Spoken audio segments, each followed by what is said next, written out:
કેમ છો મિત્રો?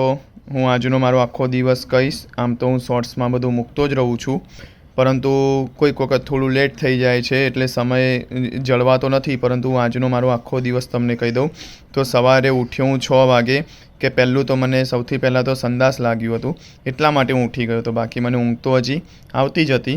એટલે હું 6 વાગે ઉઠ્યો અને સંડાસ આવ્યું તો મિત્રો કડક આવ્યું.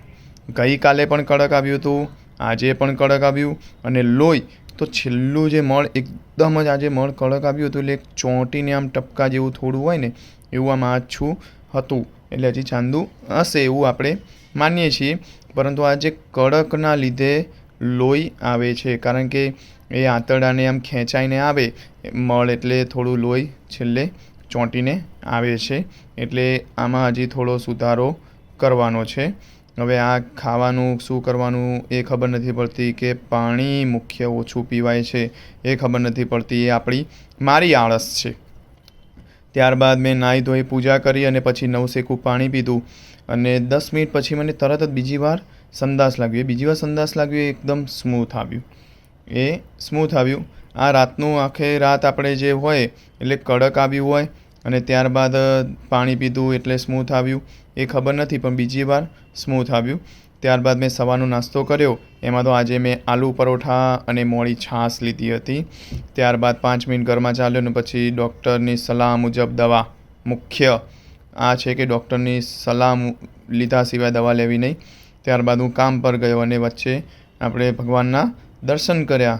દિવસનો આપણે એમ માનીએ કે દવા દુઆ બધું, અને રોજ આપણે કામ પર જઈએ એના પહેલાં દર્શન કરવા જોઈએ.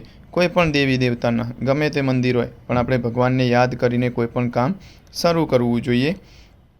ત્યારબાદ મિત્રો હું આજે ઘરેથી મમ્મીએ મને 2 રોટલી અને ગોળ આપ્યા હતા, એટલે મને પેટમાં થોડું ભૂખ જેવું લાગ્યું હતું. એટલે મેં 11 વાગે 2 રોટલી અને ગોળ ખાધા. અને આમ તો એવું હતું કે હું બપોરે 12-1 વાગે ઘરે આવી જઈશ, પરંતુ ઘરે ન આવી શક્યો.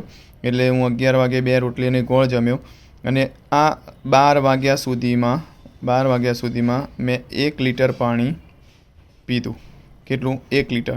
આ ઓછું જ કહેવાય, પણ મેં 1 લીટર પાણી પીધું. અને આજે કામમાં બપોરે 1 વાગે ઘરે ન અવાયું, એના જગ્યાએ 4 વાગે ઘરે અવાયું. એટલે આ સૌથી ખોટું પડે છે, કારણ કે જ્યાં સુધી સમય નહીં જળવાય. હવે 11 અને ત્યાંથી સીધા 4, કેટલું વચ્ચે 4.5-5 કલાકનો ગેપ પડ્યો.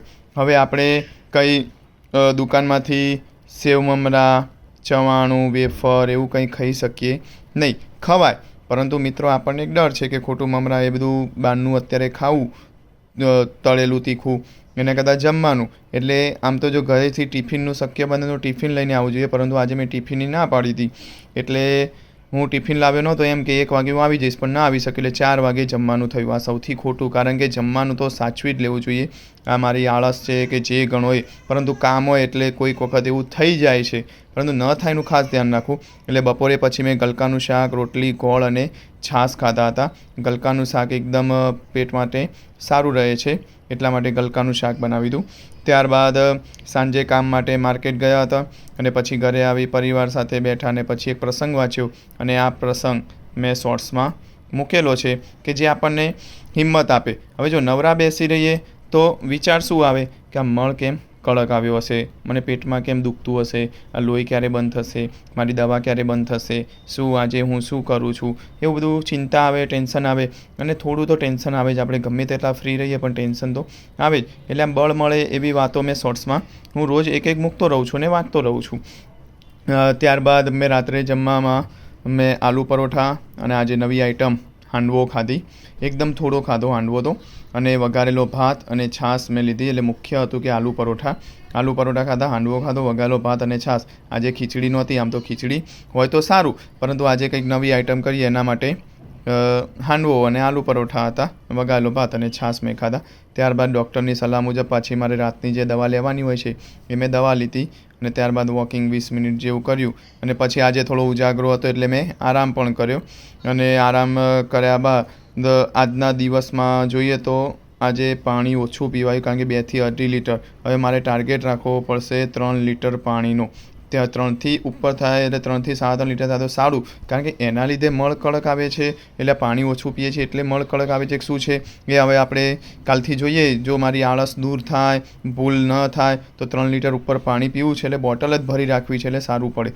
એટલે આજના આખા દિવસમાં 2 વાર સંડાસ ગયો, એકવાર કડક, બીજી વાર સ્મૂથ. આમાં થોડું લોહી આવ્યું હતું, આ કમ્પ્લીટ આવ્યું હતું. એટલે આમ જોવા જઈએ તો આજે 85% દિવસ સારો ગયો. તો મિત્રો આ રીતે મારો આજનો દિવસ ગયો છે કે જે અલ્સરેટિવ કોલાઇટિસ, કે જ્યારે આપણે પેટમાં આંતરડામાં પેલું ચાંદુ પડ્યું અને સંડાસમાં લોહી આવતું હોય તે વખતે હું એના પછી આપણે આ રીતે ખોરાક લઈએ છીએ. દવા તો લઈએ જ છીએ, પરંતુ જમવામાં પણ ખાસ ધ્યાન રાખવું પડે છે. ગુડ નાઇટ મિત્રો. આપણે આવતીકાલે મળીએ. શોર્ટ્સમાં હું મળતો રહીશ, તો એ પણ જોતા રહેજો અને ચેનલને લાઇક, શેર અને સબસ્ક્રાઈબર કરજો.